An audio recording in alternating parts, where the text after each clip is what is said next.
Hey guys, back on the chess video. Today we're going to be looking at an endgame that I played recently. In this game, I was losing pretty much the whole time. As we get to this endgame, we each have a dark squared bishop. He's got 3 pawns on the queen side and just 2 on the king side to my 3-pawn majority. So I figured I had to be losing. There's no way I was going to win this, but I thought let me just keep playing and see what happens. So as we move into the end game. He plays c5 here, and the eval actually goes from, it was like +2 or +3 to actually dead even. I didn't know that at the time. I still thought I was just completely lost. But what happens is my dark squared bishop is very active. It's able to stay pretty active. This c5 limits his dark squared bishop getting active. And kind of attacking or moving over to defend the king side. And what I think he was supposed to play was like a5 to start forcing me to kind of either exchange or get my bishop here and then play c5. So I think that was the winning move, but he played c5, and I thought, let me start getting my pieces active on the king side. So I push g4, exchange on the king side. And here, I paused for a moment because I thought, this pawn's not going to go anywhere. I can get my king there. This pawn is still going to be a couple moves away, and I could get my king there or my bishop there if I had to. This pawn is what I'm kind of in the race with. And as I kind of plot it out, it beats me. So I thought, well, maybe he goes here, and then I just exchange, and then I keep going. I wasn't sure if he'd be able to kind of get his bishop there in time, so I start calculating. And what I start calculating is, if I push, he pushes, I take, he takes, I push, you go here, here, and you're able to block that square, so I lose. If I push, he goes here, I push again, he goes here, maybe I bring my bishop here, brings his bishop there, and I push. And then I would actually be promoting in that line. So I think, okay, that's what's one line. Let's say I push, and he goes c6, looking to get his bishop out. So h4, c6, gh3, c5, and I push h2, and he's too slow to block with the bishop. So I'm looking at this line, I'm thinking, that might have been a real mistake to let me take and or to kind of let me make a passed pawn here, and I started thinking to myself, I might be winning. I might be able to get a queen here.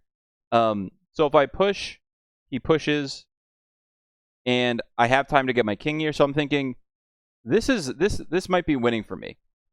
The kind of crucial thing to look at with king and pawn endgames is it's pure calculation.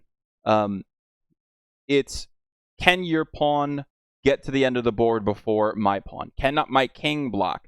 Can my bishop block? It is pure calculation. And as I'm sitting here calculating this line, I'm realizing that I'm winning and I can actually promote this pawn. The other option is to take, but if you take, then he, I believe, is going to be in time to block, or at least he has to kind of exchange his bishop for my pawn. So if you take, I think the line is maybe here, and then block in the, yeah, I think it's take, c6, bishop here, and looking to block this square. Then I'm in time to bring my bishop over here. So I push, you go here, and then here. And I have time to bring my bishop here and kind of force him to trade. So that's why that doesn't work. And I'm not sure if he just didn't calculate this or if he was just in time trouble, but this is such a crucial example, or such an important example of king and pawn endgames, of how one square makes all the difference. If my 3 pawns were on the 6th rank, this would not have worked. If this c5 pawn was still on c4, this wouldn't have worked.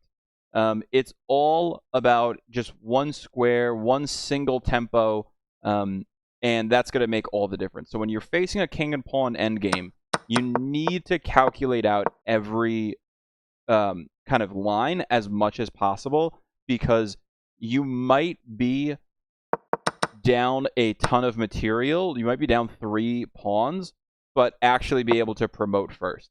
And there's thousands and thousands and thousands of classic endgames, king and pawn endgames that you can look at. But this was just one in a recent game of mine that I just thought was pretty instructive of white has so much material on me, but he has no way to stop my pawn from promoting, just simply because he's out of tempo. He's out of tempi. He has no way to get all this firepower or all these pawns to the end of the board, and he's got no way to get the one resource that he has for defense active. So you have to keep your pieces active. You have to calculate out to the end for king and pawn endgames. It's just crucial.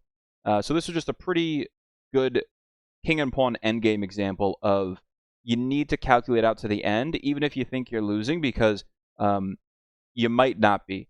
And you need to really consider how you're taking and what you're taking with, like what pawns you're exchanging, and if you're pushing a pawn or if you need to save that tempo. You need to really think about that in king and pawn endgames, because it might come down to one tempo, it might come down to one square, or someone queening first, or what color square they're queening on. All that is just so important in king and pawn endgames. So just something to keep in mind.